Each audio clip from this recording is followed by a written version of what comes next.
कुमार गौतम आज की इस वीडियो में मानव जनन चैप्टर को डिस्कस करूंगा और इस चैप्टर का पहला टॉपिक है युग्मक जनन की मानव जनन की प्रक्रिया। आइए तो मानव में जनन प्रक्रिया को समझते हैं। मानव में जनन लैंगिक जनन विधि द्वारा होता है, अर्थात लैंगिक जनन के लिए नर और मादा की जो अलग अलग तंतुओं की जरूरत होती है। मानव एक जरायुज प्राणी है। इसका अर्थ यह है कि यह जीवित बच्चों को जन्म देते हैं तथा भ्रूणावस्था में इनका भ्रूण जरा अथवा अपरा अथवा आमल में लिपटा होता है, जिसे प्लेसेंटा भी कहते हैं। यह जीवित बच्चों को जन्म देते हैं। जनन प्रक्रिया की प्रमुख घटनाएं। जनन प्रक्रिया की प्रमुख घटनाएं निम्नलिखित हैं। सबसे पहला चरण होता है युग्मकों का निर्माण, जिसे हम युग्मक जनन कहते हैं। इस प्रक्रिया में पुरुष के वृषणों में शुक्राणुओं का निर्माण होता है, जिन्हें नरयुग्मक कहते हैं, तथा महिला के अंडाशयों में अंडाणुओं का निर्माण होता है, जिन्हें अंडाणु कहते हैं। इसके बाद दूसरा होता है स्त्री जनन पथ में शुक्राणुओं का स्थानांतरण, अर्थात ये शुक्राणु संभोग क्रिया के दौरान स्त्री की योनि में छोड़े जाते हैं, जहां से ये गर्भाशय में और अंडवाहिनियों में पहुंचते हैं। इसी प्रक्रिया को मैथुन भी कहते हैं। इसका जब मैथुन क्रिया संपन्न हो गई, शुक्राणु डिंब वाहिनी में पहुंच गए और यदि उसी समय अंडाणु डिंब वाहिनी में उपस्थित हैं, तो अगला जो निषेचन क्रिया संभव होती है। तो इस तरह से अगला जो चरण होता है वो निषेचन का होता है। इस प्रक्रिया में शुक्राणु तथा अंडाणु का फैलोपियन नलिकाओं में संलयन होता है और इस क्रिया को निषेचन कहते हैं।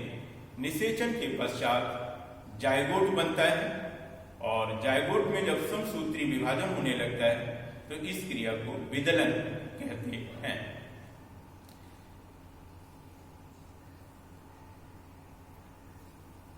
विदलन की क्रिया जब जायगोट में प्रारंभ हो जाती है तब इसे भ्रूण कहते हैं और भ्रूण की कोशिकाएं लगातार विभाजित होती हैं और विभाजित होते ही समय यह फैलोपियन नलिका के एम्पुला भाग से होते हुए स्थमस भाग में आती हैं और स्थमस भाग से गर्भाशय की दीवार पर खिसकते हुए आते हैं और गर्भाशय की दीवार से चिपक जाते हैं।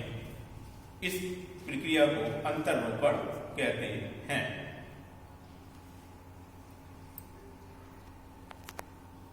इसके पश्चात भ्रूण गर्भाशय की दीवार से पहले चिपकता है, फिर उसकी दीवार से अच्छी तरह से विकसित झिल्लियों की सहायता से धंस जाता है। भ्रूण की गर्भाशय की दीवार से जुड़ने की इस प्रक्रिया को अंतर्रोपण कहते हैं और जब अंतर्रोपण हो जाता है उसके पश्चात भ्रूण के चारों ओर आंवल का विकास होता है। आंवल के विकास हो जाने की प्रक्रिया तथा आंवल के अंदर भ्रूण का परिवर्तन होता रहता है इस प्रक्रिया को सगर्भता अथवा प्रेगनेंसी कहते हैं। सगर्भता के पश्चात भ्रूण का परिवर्धन होता है, उसमें ऊतकों का, अंगों का, अंग तंत्रों का विकास होता है, जिससे भ्रूण एक शिशु के रूप में परिवर्तित हो जाता है।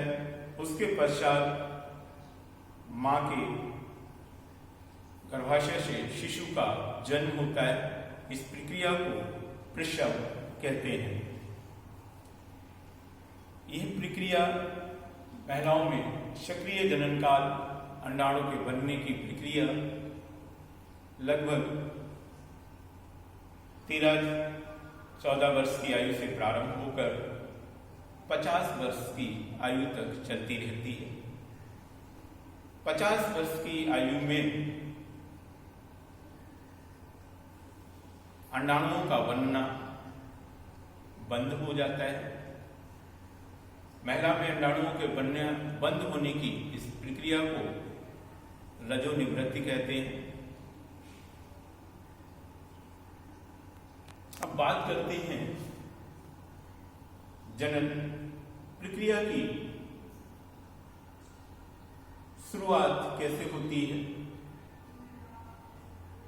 तो सबसे पहले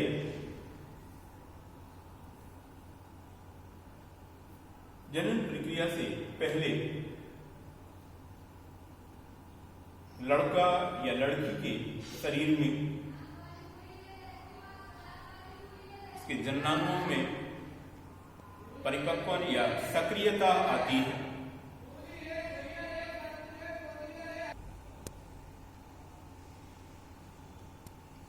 यौवना आरंभ को सामान्य भाषा में जवान होना भी कहते हैं। मानव में जनन की संपूर्ण प्रक्रियाएं यौवना आरंभ के पश्चात शुरू हो जाती हैं।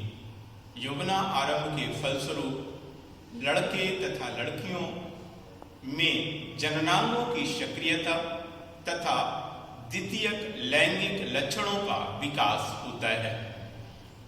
लड़कों में यौवना आरंभ 15 वर्ष की आयु में प्रारंभ होता है। इसमें पीयूष ग्रंथि द्वारा स्रावित गोनाडोट्रोपिन हार्मोन के प्रभाव से वृषण तथा शिश्न सक्रिय होते हैं।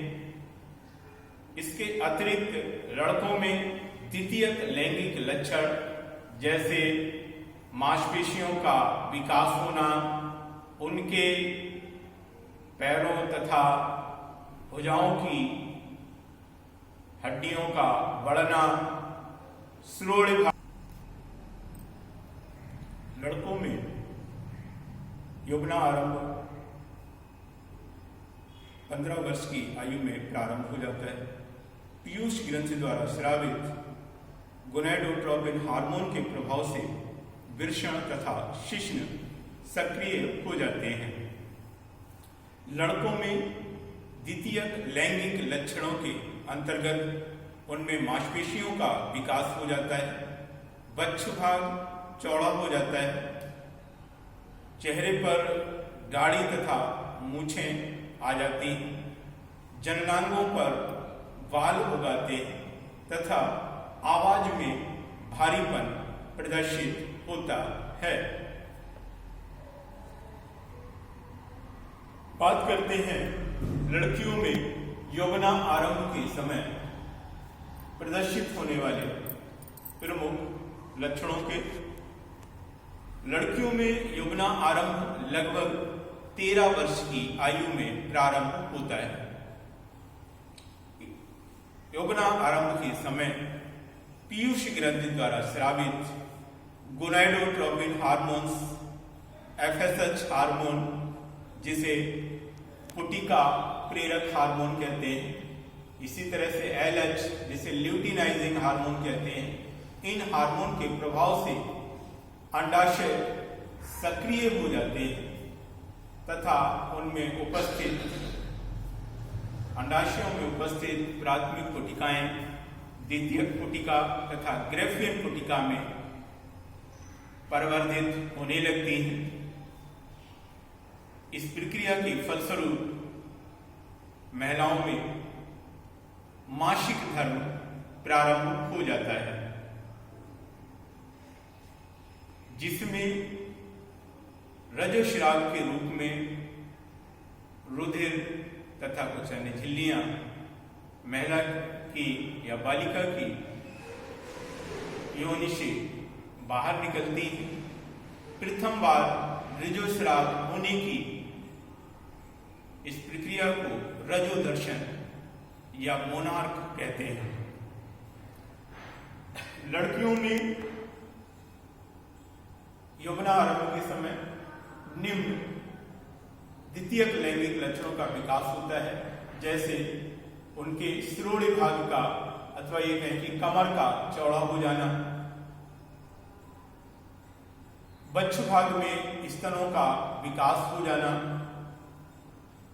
जननांगों में बाल उगाना, आवाज में मधुरता हो जाना तथा अन्य महिला उचित लक्षणों का विकास होता है, विकास हो जाता है।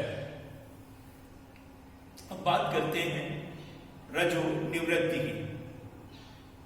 महिलाओं में 13 से 14 वर्ष की आयु में रजोदर्शन के साथ ही मासिक धर्म अथवा माहवारी की शुरुआत हो जाती है। प्रत्येक माह एक अंडाणु का परिपक्वन होता है। यदि अंडाणु के परिपक्वन के पश्चात निषेचन क्रिया नहीं होती है तो यह अंडाणु तथा गर्भाशय की कुछ झिल्लियां, रक्त वाहिनियां, रुधिर एक स्राव के रूप में बाहर निकलते हैं।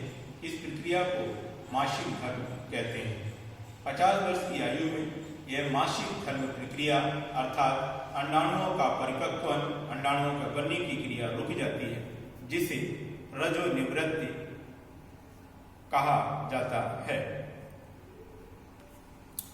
यहाँ पर वर्कशीट दी गई और इस वर्कशीट के प्रश्नों के उत्तर अपनी नोटबुक में नोट करें तथा शिक्षण विधि अथवा पाठ सामग्री संबंधित जिज्ञासा है वो व्हाट्सएप ग्रुप पर सेंड करें।